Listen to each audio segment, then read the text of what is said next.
Hello बच्चों, चलिए प्रश्न को देखते हैं। प्रश्न है गुणनखंड विधि से द्विघात समीकरणों के मूल ज्ञात कीजिए। समीकरण है 2x का वर्ग योग x घटाव 6 बराबर 0।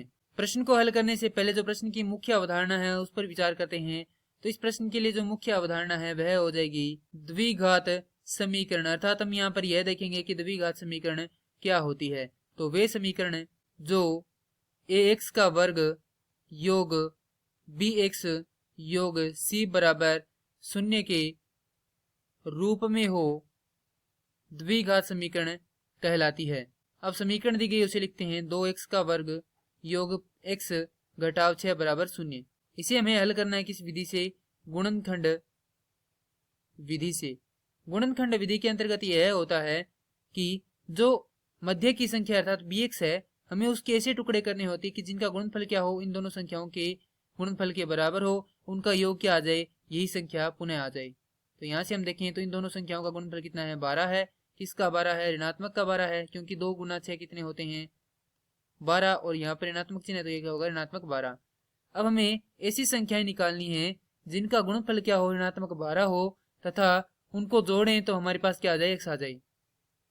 तो जैसा कि हम देख सकते हैं कि एक तो 2 गुना 6 होता है कितना? 12। दूसरा 4 गुना 3 कितना होता है? 12। एक 12 गुना 1 कितना होता है? 12।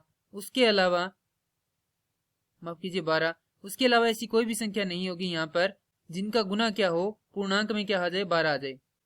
तो यहाँ से हम देखें तो यदि 6 और 2 को देखें तो 6 और 2 जोड़ें तो हमारे पास कितने आएंगे? 8, और घटाएंगे तो हमारे पास कितना आएगा? 4। परंतु हमें क्या चाहिए? यहाँ पर केवल 1 चाहिए। तो अब दूसरा है, यानी कि ये 6 और 2 वाला क्या हो गया? यहाँ से गलत हो गया, तो यहाँ से इसको क्या करेंगे? हटा देंगे। उसके बाद है 4 गुना 3, तो 4 योग 3 करते हैं तो हमारे पास कितना आता है? 7, और 4 घटाव 3 करते हैं तो हमारे पास कितना आता है? 1। तो यह क्या हो गया? इसके लिए सत्य हो गया। उसके बाद हम जांच करेंगे इसकी 12 गुना 1 की, तो 12 और 1 कितना होता है? 13 होता है, और 12 में से यदि 1 घटाएंगे तो कितना होता है? 11। तो यह भी क्या होगा? इसके लिए गलत होगा। तो इसके लिए जो हमारे पास सही टुकड़े होंगे वह क्या होंगे? 4 और 3 होंगे। तो यहाँ से हम लिखेंगे 2x का वर्ग योग 4x घटाव 3x घटाव 6 बराबर 0। क्योंकि हमने यहाँ पर ऋणात्मक चिन्ह इसलिए लिया क्योंकि दोनों का गुणा क्या आना चाहिए? ऋणात्मक में आना चाहिए। तो यहाँ से लिखेंगे तो 2x क्या है? यहाँ पर उभयनिष्ठ है तो उसको बाहर निकालेंगे तो अंदर बचेगा x योग 2 घटाव, यहाँ पर 3 उभयनिष्ठ है तो अंदर बचेगा x योग 2 बराबर 0। तो यहाँ से हमारे पास देखें तो x योग 2 क्या है? उभयनिष्ठ है दोनों में, तो अंदर बच जाएगा 2x घटाव 3 बराबर 0। तो x योग 2 बराबर 0 रखें, अर्थात इस पद को क्या कर रहे हैं? 0 के बराबर रखेंगे तो हमारे पास क्या आएगा? x बराबर आ जाएगा ऋणात्मक का 2, क्योंकि या तो ये पद 0 के बराबर है या ये पद 0 के बराबर है। अब यदि इस 2x घटाव 3 बराबर 0 यानी इसको 0 के बराबर रखें तो हमारे पास क्या आएगा? 2x बराबर 3, और x बराबर क्या आ जाएगा? 3/2।